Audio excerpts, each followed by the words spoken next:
This is Boxing Talk 8576. I want to talk about the Kovalev Pascal 2. First of all, I want to give a shout out to both fighters, man, for putting everything on the line. Two good fighters, well, one great fighter in Kovalev, one of the title holders, and to me, the lineal champion at light heavyweight, because he fought Bernard Hopkins, he fought Pascal twice. And Adonis Stevenson been falling off, man, the last year, man. He hasn't really fought any tough competition. But nevertheless, let me talk about this fight. I thought Pascal would bring something different to the table, seeing that he had Freddie Roach in his corner. I thought Freddie Roach would have a different wrinkle. But it was pretty much the same fight as the first fight. Pascal fought the same exact way. Like, I knew that he needed to use his jab more in this fight. And he needed to use his jab to land, not to just paw the jab out there. See, when you fighting a guy like Kovalev that's going to keep coming and can punch the way he can punch, and he can also jab, you have to throw your jab to land. And then you can start following up with the right hand. If you was going to paw your jab out there, this man's going to keep coming at you and walking you down. You cannot let a puncher, a fighter that can punch, walk you down. You don't let a fighter that can punch walk you down, and you don't follow a puncher around. That's boxing one-on-one, man. This guy got too much power, too long, too big. He's taller than you, he's longer than you, he's bigger than you, he's stronger than you, he punch harder than you. You have to bag that man up, man. Pascal did everything wrong in this fight, man. He fought at the wrong range. He fought in Kovalev's sweet punching range the whole fight, just damn near the whole fight. He wasn't all the way in, he wasn't all the way out. He was right in the sweet spot, and he just stayed there. It was crazy the way the man just stayed in a puncher's sweet spot. Pascal, man, he showed a lot of heart, man. Look, that man took a beating tonight. Let's not, no ends, or buts about it. He got stopped in the 7th round. It was worse than the first fight. At least the first fight, I don't think he got hit as cleanly as he did in this fight. He didn't get hit as clean as he did in this fight, round after round. He really got punished, man. Like he had a broken nose too, but he was taking so many right hands flush, clean. Pascal tonight, he lost a couple years off his career in this fight tonight. I'm gonna tell y'all, he lost a couple years in this ring tonight. He was taking too many flush right hands from a power puncher, a knockout puncher, man. And he was taking them, and his eyes constantly was rolling in the back of his head. See, when they said they wanted to do a rematch, I was saying, man, why are y'all gonna do a rematch for what?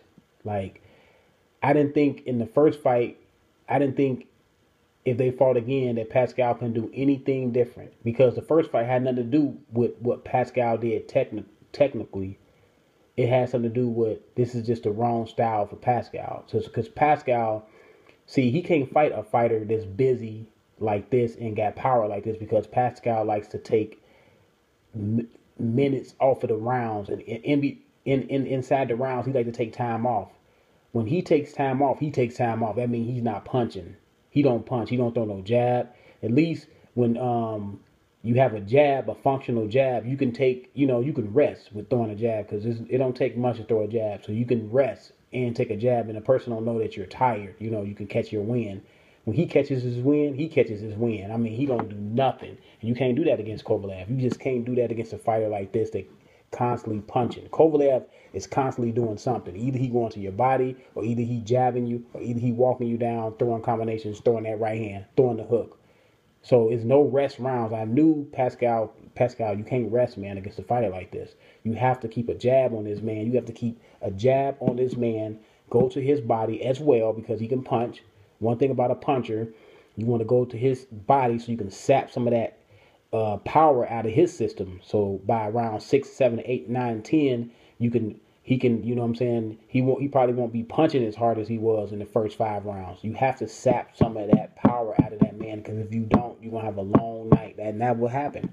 You had a long night because you just had the wrong game plan. I don't know what the game plan Freddie Roach had for you, but and Freddie, at the end of the 6th round, I thought Freddie was going to stop the fight, but Pascal talked him into another round. One thing about Pascal, that dude got some heart, man, because that man was taking a beating from round 4, 5, 6, and 7. And he wanted to go back out there again after round 7, but Freddie Roach, he did the right thing, and you had to stop the fight, man. This dude, your life is at stake now because you wasn't doing anything to defend yourself, you know what I'm saying, intelligently defend yourself. You wasn't even putting your hands up. You really stopped moving around the ring. You was just stationary. You just was wide open for a right hand. If Freddie Roach didn't stop the fight, the referee probably would have stopped the fight anyway. The next time he got in trouble. But Freddie Roach did the right thing, man, stopped the fight. But yeah, man, Pascal, I mean, I don't know. This is the second brutal knockout that he had against Kovalev. The last fight, he thought they stopped it too early. I never thought they stopped it too early because if you look at that punch he got hit by in that first fight, his eyes was rolled in the back of his head and he was stuck. Another couple punches, man, that you don't know what that could have did to that man's brain. So no, that was a great stoppage, and this fight was a beating. This man lost a couple years off his boxing career, maybe more. And Adonis Stevenson got in the ring, man. So Adonis Stevenson, I guess, want to fight Kovalev. I guess, hey, I hope they make that fight. Man, Kovalev looked so much bigger than these dudes, man. He looked bigger. He looked bigger than Pascal. And when Adonis Stevenson got in the ring, man, he looked bigger than him. Kovalev is a big light heavyweight, man. He's gonna be a lot to deal with. See, it's gonna take every tool shed that Andre Ward has to beat this man. I believe Andre Ward can beat him, but Andre Ward have to be sharp, and those tools have to be sharp. And I just believe Andre Ward has the things in his tool shed. He has more tools than Adonis Stevenson and Pascal put together. You know what I'm saying? Because Ward can brawl. He can punch. He can box, and he know how to get inside of fighters. You know what I'm saying? He know how to get inside to push you back, and he has really good defense. So that'll be an excellent fight. I mean, it's a 50-50 fight. You know what I'm saying? Ward ain't going to go in there and dominate him. He's not going to dominate Ward. It's a 50-50 fight. But, man, let me know what's next for Pascal. I think Pascal needs to take some time off, man. Think about what he's going to do with his career, man. He fought everybody. I mean, he has been in there with Bernard Hopkins. He has been in there with Carl Froch. He has been in there with Kovalev. He's been in there with a lot of guys, man. And just sit back, take some rest. At least take a year off. He needed to take a year off from fighting, man, because this was a beating. But like, comment, subscribe. This is Boxing Talk 8576. I'm out.